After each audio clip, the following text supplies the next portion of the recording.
Hello, everyone, and welcome to the Ignorant Intellectual on Media. This is our 10th video in the series Father and Daughter's Top 100 Movie Review. We're on number 10, which happens to be V for Vendetta, a James McTeigue film, put out in 2005, written by the Wachowskis, who did The Matrix, by the way. And speaking of The Matrix, Mr. Smith from The Matrix stars in this. Hugo Weaving, he plays V, the anarchist who wants to overthrow the fascist dictatorship government that Great Britain has become because of a mass viral epidemic outbreak that was actually created by them. But anyways, so the plot of the film is he wants the government to change. V wants the government to change, and he ends up doing terrorist acts to have that happen, starting on November 5th, which is the anniversary of, what do they call it in the movie? The gunpowder plot? The gunpowder treason? Something like that. Basically,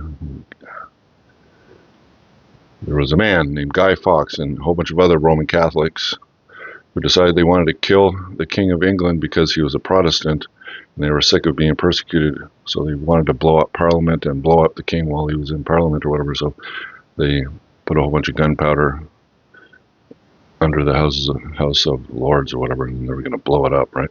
But then they got caught, right? So V wears a Guy Fawkes mask to cover him up because he's a burn victim. But basically, the plot is just overthrow the government. And it also stars Natalie Portman, who is a television person. I don't know what her job was at the television station because they never were specific with it that I realized. She ends up getting involved when she ends up wanting to go visit a friend for dinner, and she ends up going outside, and then the night curfew hits, and then she's stuck outside, and these policemen decide that they're going to take advantage of her because she's being bad or whatever. They're going to like gang rape her or whatever, right? So then V shows up and kicks all their asses and takes her, puts her back in. Did she end up going home after that? Oh, like the fireworks, remember? Oh yes, brings her up. Oh yeah, brings her up on one of the buildings in London, so that she can witness and watch him blowing up the Old Bailey. The Old Bailey is the main courthouse in London. The main courthouse in London. They blew it up. Blew up the the justice statue above it or whatever. And so then the movie went on. It's my favorite kind of book. A dystopian book has always been my favorite type of read. And a lot of the times when they bring dystopian books to film, they don't work as well, right? So like, I don't know if you're alive at the time of The Stand. The Stand is one of my favorite all-time Stephen King books, but a future world after I can't remember if it was the nuclear bomb. I think it was a nuclear bomb or a disease of some sort that basically wiped out the United States, and you had all the survivors. Anyways, it was really bad. So that's the United States. The remake of it in 1984, the George Orwell book was turned into a movie that was okay. It wasn't very good though.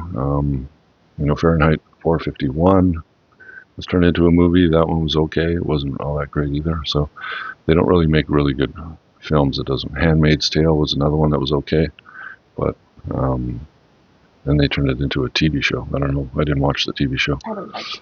So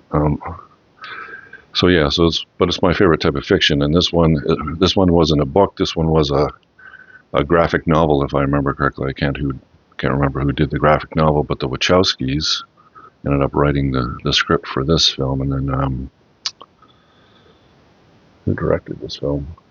James McTeigue directed this film. So that's basically, by the end of the film, his plans go into fruition, right? So, what do you think of the film? V, was it the guy's name? V? I think he's really intelligent and very calculated, but I guess he wasn't expecting to fall in love with a girl after she saved his life and stuff. Some people might think that he's harsh for the trauma that he put her through, but I think it's really smart because he actually helped her get over her fear and made her stronger in general. Like she's a whole different person now for the better. And the whole movie basically reminded me of Money Heist, like especially with the whole crowd wearing the same mask that V was wearing, and then they headed towards, was it the Parliament? Yeah, yeah, like it was like giving Money Heist, and I was expecting to see V's real face. Yeah, but they never show it, and I was also expecting like a happy ending, like V and the girl, I forgot her name, but like for them to like live happily ever after, but he dies, which is sad. I forgot. Evie. But yeah, overall I really liked the film. At first I was unsure about it, but the ending like kind of wrapped it up.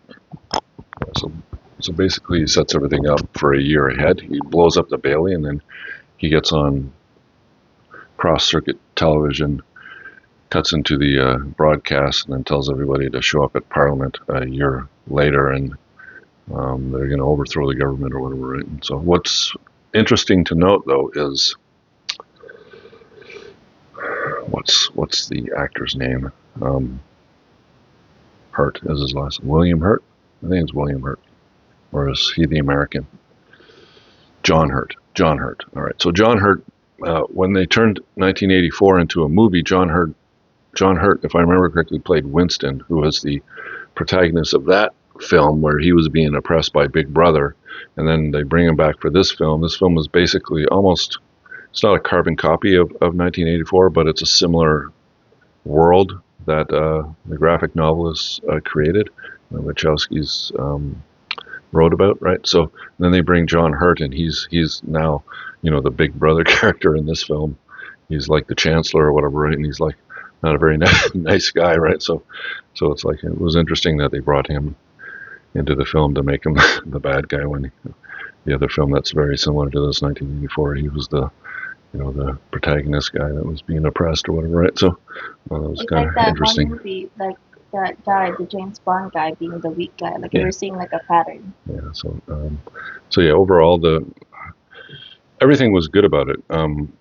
Hugo Weaving, I don't know if you don't get to see him, but his acting is astounding. It's really good in this film, just like it was when he played Mr. Smith in The Matrix, right? And Natalie Portman wasn't as good because I didn't believe her British accent.